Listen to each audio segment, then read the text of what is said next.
दोस्तों, अगर आप भी ये चाहते हैं कि जल्द से जल्द कोरोना वायरस ख़त्म हो जाए तो इस वीडियो को अभी दिल से लाइक कर दीजिए। दोस्तों, दुनिया भर में कोरोना संक्रमितों की संख्या लगातार बढ़ती जा रही है। पूरी दुनिया में करीब 1.5 करोड़ लोग इससे संक्रमित हो चुके हैं और 6,80,000 से ज़्यादा लोगों की जान जा चुकी है। हालांकि इसके लिए वैक्सीन बनाने का काम लगातार जारी है। दुनिया भर के वैज्ञानिक इस काम में जुटे हुए हैं। एक रिपोर्ट के मुताबिक दुनिया भर में वैक्सीन बनाने की करीब 23 परियोजनाओं पर इस वक्त काम चल रहा है, जिसमें से कुछ के ट्रायल अंतिम चरण में हैं। रूस ने तो ये भी दावा कर दिया है कि उसने वैक्सीन तैयार कर ली है। और दोस्तों, वहीं हमारी भारत की वैक्सीन कोवैक्सीन भी रेस में काफ़ी आगे है। जी हाँ दोस्तों, कोवैक्सीन से जुड़ी एक और बहुत ही बड़ी खुशखबरी निकल कर आई है कि ICMR ने अपने बयान में ये साफ साफ कह दिया है कि कोवैक्सीन का ह्यूमन ट्रायल लगभग पूरा हो चुका है और इसके रिजल्ट्स 100% सकारात्मक आए हैं। दोस्तों, पूरे डेटा की जानकारी देते हुए ICMR ने कहा है कि अब कोरोना का अंत बहुत ही निकट है, क्योंकि आखिरकार दुनिया की पहली वैक्सीन लगभग तैयार हो चुकी है। और दोस्तों, हमें इस बात पर गर्व होना चाहिए कि कोरोना जैसे खतरनाक वायरस की वैक्सीन भारत सबसे पहले ला सकता है। और दोस्तों, इसी बात पर इस वीडियो को एक लाइक तो कर ही दीजिए, साथ ही में नीचे कमेंट में जय हिंद लिखना ना भूलिएगा। आपको बता दें, रूस जो अपनी वैक्सीन लाने का दावा कर रहा है, उसने अपने ह्यूमन ट्रायल के नतीजे दुनिया के सामने नहीं रखे हैं और यही कारण है कि कई देश रूस की वैक्सीन की बात से कतरा भी रहे हैं। हाल ही में अमेरिका के राष्ट्रपति डोनाल्ड ट्रंप ने यह साफ साफ कहा भी था कि रूस ने पारदर्शिता के साथ काम नहीं किया, यानी कि उसने अपने किसी भी ट्रायल्स की जानकारी दुनिया को नहीं दी है और यही कारण है कि हम उनकी वैक्सीन को सीधे तौर पर लेने का जोखिम नहीं उठाएंगे। और वहीं दोस्तों, दूसरी तरफ हमारे देश भारत ने सभी परीक्षण की पूरी जानकारी दुनिया के साथ साझा की है और यही कारण है कि आज पूरी दुनिया में भारत का डंका बज रहा है। Indian council for medical research यानी कि ICMR कोरोना वायरस का टीका विकसित करने के लिए भारत बायोटेक के साथ मिलकर काम कर रहा है। ICMR ने कोरोना के संभावित टीके का परीक्षण करने के लिए दुनिया भर में 12 चिकित्सा संस्थानों का चयन किया है। अब दोस्तों, आपको बता दें कि WHO यानी कि विश्व स्वास्थ्य संगठन के डायरेक्टर जनरल टेड्रोस ने एक वर्चुअल प्रेस कॉन्फ्रेंस को संबोधित करते हुए कहा कि फ़िलहाल इस वायरस के लिए कोई सटीक और पक्के तौर पर इलाज तो उपलब्ध नहीं है और हो सकता है कि कभी हो भी ना। अभी एक दिन पहले ही विश्व स्वास्थ्य संगठन की ओर से ये बयान आया था कि कोरोना वायरस महामारी अभी लंबी समय तक बनी रह सकती है और निश्चित तौर पर यह बयान डराने वाला भी था। लेकिन अब WHO ने वायरस का कोई पक्का इलाज नहीं मिलने की जो बात कही है, वो इससे और भी ज़्यादा डराने वाली है। ऐसे में दोस्तों, ये सवाल उठता है कि क्या संभावित वैक्सीन कोरोना वायरस को ख़त्म करने में कारगर साबित होगी भी या नहीं। अभी तक तो ये स्पष्ट नहीं है, लेकिन जो वैक्सीन भारत बनाएगा वो काफ़ी हद तक कोरोना का जो असर है वो कम करने में कारगर साबित ज़रूर होगी और इस बात की जानकारी ICMR ने खुद दी है। ऐसे में दोस्तों, आने वाले कुछ समय में अब हमें जल्द से जल्द भारत की ओर से तैयार की गई कोरोना की पहली वैक्सीन देखने को मिल सकती है और अगर ऐसा होता है तो ये हम सभी के लिए काफ़ी गर्व की बात भी होगी। जी हाँ, भारत ने अगस्त के आखिरी हफ्ते तक विश्व की पहली कोरोना वैक्सीन को बाज़ार में उतारने के लिए मंजूरी लेने का दावा किया है। ये खबर सुनकर दुनिया के सभी देश पूरी तरह से चकाचौंध रह गए हैं। ऐसे में दोस्तों, अगर आपको भी ये खबर अच्छी लगी हो तो नीचे कमेंट में जय हिंद लिखना ना भूलें। दोस्तों, एक और जहाँ दूसरे देश वैक्सीन को लेकर प्रयोग और डेवलपमेंट के प्रत्येक चरण की जानकारी दे रहे थे, वहीं हमारे देश भारत के वैज्ञानिकों ने बेहद ही गुप्त तरीके से इस काम को अंजाम दिया और इसी बीच जून में वैक्सीन पर ह्यूमन ट्रायल का पहला चरण शुरू कर दिया था। रिपोर्ट के मुताबिक शुरू में हैदराबाद लैब में 2 अलग अलग तरह के टीके पर प्रयोग चल रहा था, जिसमें एक लिक्विड और एक पाउडर के रूप में था।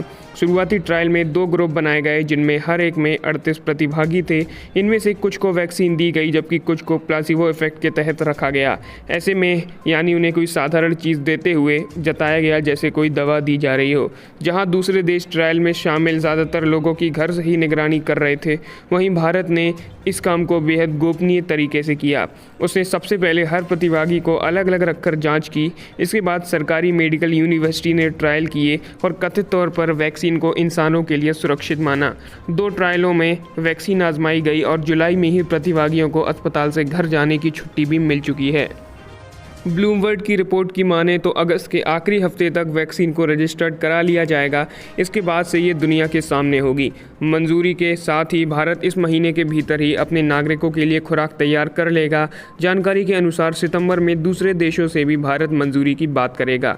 माना जा रहा है कि हार्ड इम्यूनिटी के लिए देश में से 4 से 5 करोड़ आबादी को टीका देना होगा। चूँकि इतनी वैक्सीन एक साथ बनाना मुमकिन नहीं है, इसीलिए प्राथमिकता के आधार पर वैक्सीन दी जाएगी।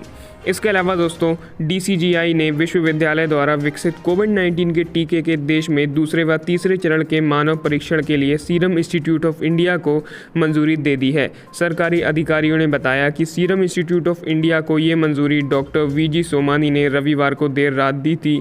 इससे पहले उन्होंने कोविड-19 के विषय विशेषज्ञ समिति यानी कि SEC के अनुशंसाओं पर गहन विचार किया और एक वरिष्ठ अधिकारी ने बताया कि कंपनी को तीसरे चरण के क्लिनिकल ट्रायल से पहले सुरक्षा संबंधी वो डेटा केंद्रीय औषधि मानक नियंत्रण संगठन यानी कि CDSCO के पास जमा करना होगा, जिसका मूल्यांकन डेटा सुरक्षा निगरानी बोर्ड यानी कि DSMB ने किया है।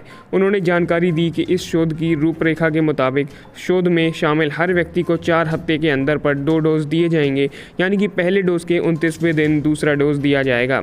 इसके बाद तय अंतराल पर सुरक्षा और आकलन किया जाएगा। अधिकारियों ने बताया कि CDSCO के विशेषज्ञ पैनल ने पहले और दूसरे चरण के परीक्षण से मिले डेटा पर काफ़ी ज़्यादा विचार किया है और उसके बाद कोविशील्ड के भारत में स्वस्थ वयस्कों पर दूसरे और तीसरे चरण के परीक्षण की मंजूरी दे दी है।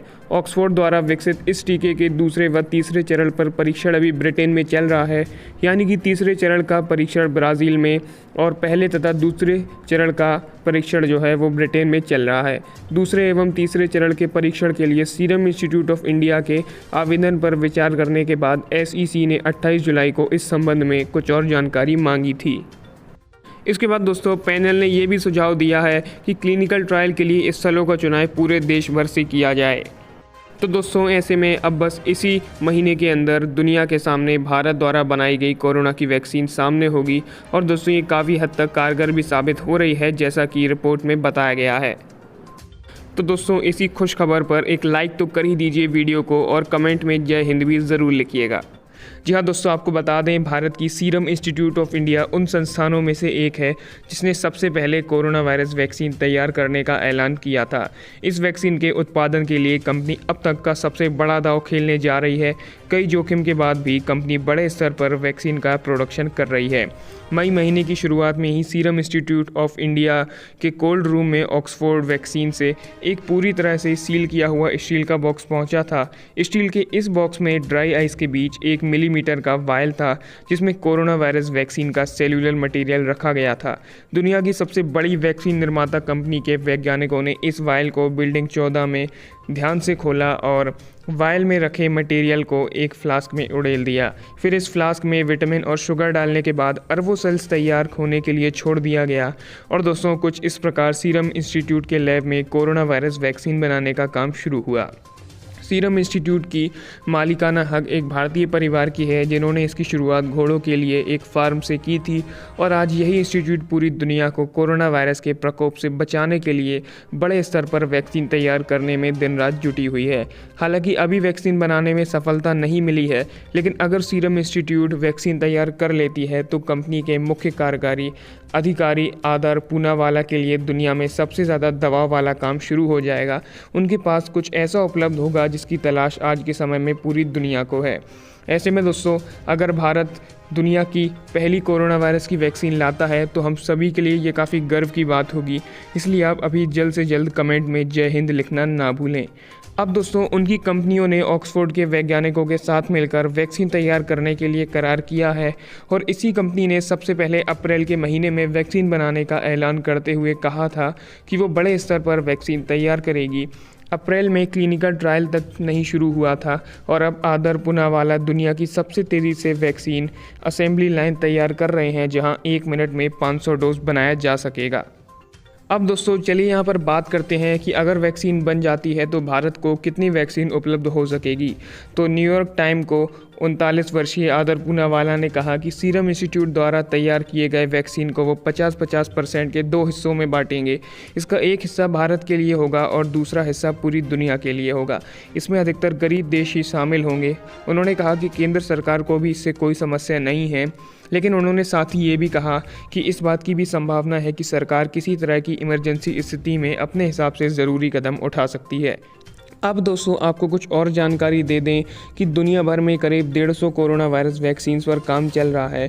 इनमें से 23 वैक्सीन का इंसानों पर परीक्षण जारी है। इनमें से 3 वैक्सीन अपने अंतिम चरण यानी कि फेज़ 3 में है। तो दोस्तों अगर ऐसा होता है कि भारत कोरोना की वैक्सीन सबसे पहले लाता है तो ये हम सभी भारतीयों के लिए एक बहुत ही गर्व की बात होगी कि यार भारत पूरी दुनिया में सबसे आगे है। और भाई अगर आपको ये न्यूज़ अच्छी लगी हो तो आप कमेंट में जय हिंद तो लिख ही दीजिएगा। साथ में इस वीडियो को एक लाइक ज़रूर कर दीजिए ताकि हमारी मेहनत भी सफल